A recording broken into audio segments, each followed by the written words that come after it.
Үш бақтым мұқағали Мақтаев, ең бірінші бақтым халқым менің, соған білем ойымның нарқын кенім. Ол бар болса мен бармын, қор болмаймын, қымбат лағатының нарқын менің. Айырғыны бақтым түрім менің, тас жүректі түріммен түрім менің. Кей-кейге дүниелерден түңілсем де қасиетті тіліммен түңілмеймін. Бақтым бар үшінші отан берем, құдай келінім десе отан берем. Отан сенің жалғанды жан барсың ба, ойламай-ақ кердағы отанымен. Бүгін көтек өшеді көйлеге бер, немерелер көбейсін себере бер. Жағында ұста жақсылыққа бересің, от емес оғызды сығырасың, егер. Үш үйге бақтым бар алақанда, өмірімде бақытты жалатар ма?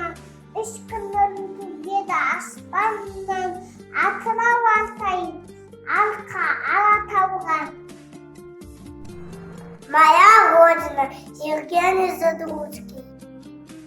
Я родился в Казахстане, где звенящая река, где богатая природа, где долины и луга, горы небо подпирают, будто мать чуть-чуть светла, и полянки приглашают, рвы клубники 3 ведра. Признаюсь, что люблю эту родину мою.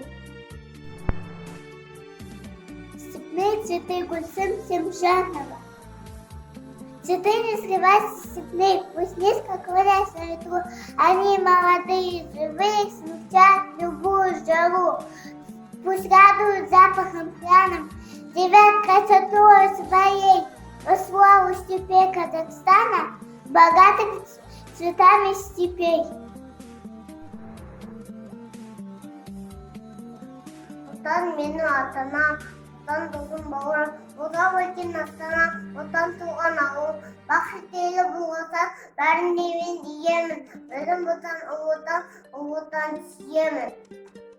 Мұқағали Мақатаев, үш бақытым, ең бірінші бақытым. Халқым менің соған берем ойынан, алтын кен ол оралсын мен бармын, қор болмаймын қымбаттырақ алтыннан нарқым менің. Ал екінші бақытым, тілім менің, тас жоқ тілімнен тілім дедім. Хикиге дүниеде түнсінде қасиетті тілімнен түңілмедім. Бақытым бар үшінші, отан деген, құдай деген, кім десе отау менен. Оты сөнген жалғанда жан барсың ба ойланбай-ақ кел тағы отау менен.